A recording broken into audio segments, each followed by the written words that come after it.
there, you chicken nuggets. It's me, Carl. Welcome to Grow TV. Welcome to Grow TV. Hosted by Carl. Where we have fun with our friends, talk about Jesus, and go over everything the Bible has to offer. Now once again, welcome to Grow TV. Me. La la la la la la la la la. Oh, hey there, you little chicken nuggets. Oh, looks like you're a bit early, but that's okay. Right now, I'm in the middle of my vocal exercises. What's vocal exercise? That's a good question. It's like jumping jacks for your voice box. Like aerobics for your throat. I have some fun tongue twisters too. Watch this. Betty Botter brought some butter, but she said it was the butter's bitter. If I put it in the batter, it will make my batter bitter. But a better butter will make my batter better. So 'twas better Betty Butter brought a bit of better butter. And here's another one. A skunk sat on a stump and thunk the stump stunk. But the stump thunk the skunk stunk. That's pretty easy to say if you ask me. Hey, probably ask yourself, Carl, why are you sitting in a cardboard fort and practicing tongue twisters and stuff? Well, kids, that is another good question. Your good friend and confidant is me, Carl. I'm gonna be in the theater. I'm gonna join a theater, a play, if you will. Exciting, right? Well, I guess I'm officially not in the play just yet. Apparently I have to go and audition and even figure out if I got a part in the play. So I figured if y'all are cool with it, I'm gonna use this time as an opportunity to do my audition and show you what I can do. You cool with that? Awesome, let's do it. Alright, good on, mate. This crocodile over there. You see, the thing is that it doesn't matter if I'm here or there. This box is not big enough for the two of us. There's two things you need to know about me. One, I'm living in a box, and two, I like bowls of pudding. They may take our land, but they will never take our bowl of pudding. Oh, hi Grace. Hey, did you see all that? Oh, yeah. That was incredible. You're definitely gonna get the part. You really think so? Oh, without a doubt, they're gonna love you. Well, thanks Grace. I guess I'm just kind of nervous about, I don't know. About what? Well, I'm gonna be alone during the audition, and I don't know, it's just scary. Oh, yeah. Being alone can be very scary, but you don't have to worry about that. Really? Why? 'Cause you're not alone. Not? Ah! Wait, what are you talking about, Grace? Sorry, I guess I could explain. You've heard of Esther, right? Have I heard of Esther? Have I heard of Esther? No, I actually haven't. Can you actually tell me more about Esther? Because I don't know. I would love to. Now, a long time ago, there was a king called Xerxes. That's a cool name. And King Xerxes was looking for a new queen. What happened to the old queen? Wait, was she old? Did she die? No. She was forced to leave because she disobeyed the king. You see, back in those days, whatever the king said was law, and everyone had to do what the king said. Even the queen? Yep, even the queen. One night, King Xerxes wanted to show off how beautiful the queen was to his friends, but the queen refused to be treated like this. So the king's closest advisors told Xerxes they had to make an example out of her.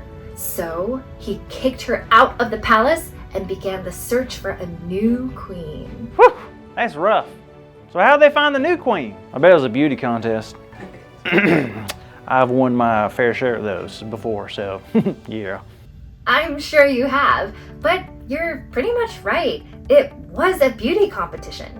The king was looking for someone even more beautiful than the previous queen, and maybe someone who won't question his orders. Interesting. Where I come from, the homecoming queen is determined by who can spit a watermelon seed the furthest. Yeah? And what's the record? The homecoming queen 9 years ago spit a watermelon seed 300 yards. It's wild. Wow, that's pretty far. Well, the young ladies who were gathered didn't have to spit a watermelon seed. And from among the many, many women who appeared before the king, one girl in particular would be the one that God was looking for. You mean Xerxes, the king? Nope. I mean, the king did choose this new queen, but God had a major plan for her too. Esther? Is it Esther?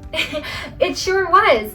Now, Esther's parents had passed away, but her cousin Mordecai had helped raise her and was a type of father figure to Esther. And when he found out she wanted to become queen, he supported her. But what? Mordecai told her to hide her identity as a Jewish woman. What was that? Well, the Jewish people had enemies, and if they found out Esther was Jewish, they might not allow her to even be given a chance to become queen. He was afraid something bad might happen to her. Oh, that makes sense. It was like for her safety. So she can't tell anyone she's Jewish. What an acting challenge. Exactly. Now, when Esther got ready and was standing before the people, everyone liked her. They found her to be beautiful. And so then it was time to go in front of King Xerxes. Let her become queen. Let her get the part. Well, when he saw Esther for the first time, he couldn't believe it. He said she was the most beautiful of all the women. And then he did something amazing. He picked up a crown and placed it on Esther's head. She was now the Queen of Persia. Woo! She did it! She got the part! She did it. She went in there, she acted, she did her part, and bam! She's the queen lady now. The leading lady! The fact that she did this all by herself is just incredible. Well, hold up. That's not exactly true. What are you talking about? Well, obviously Mordecai helped her by keeping her safe, but there is someone working in the background. Background? Yeah, behind the scenes. Have any guesses? Is it God? It is God. You're right.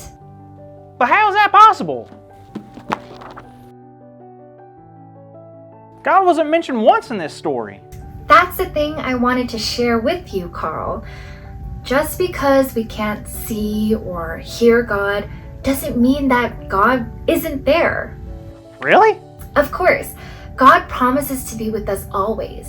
We may not see or hear God working, but this story wouldn't have happened without God making it happen. God loves us very much, but there are times in our lives where we feel alone and discouraged. It can be easy to give up and think that God has abandoned us. But that will never happen. Never? Never. So don't worry about being alone during your audition. God will be there with you through that and every moment after. Wow, thanks, Grace. So does that mean because God works behind the scenes, I'm for sure going to get the part I'm auditioning for? Not necessarily, but you know what you did get? Our big idea. Hey kids, I don't know about you, but I am so excited to see Carl finally understanding our big idea today. And that is, God works behind the scenes. So let's say it out loud on the count of 3. But while you do it, you have to stand up and act like you're getting a standing ovation. You know, like wave, put your hands together and shake them like this, or give a bow. Ready? 1, 2, 3. God works behind the scenes. Great job, everybody! Now, make sure to tune in next week for Grow TV, because I have a pretty good feeling Carl might get the part in the play. No way! Told ya. See ya, kids, next week. Thank you for watching, and tune in next week for a new episode of Grow TV.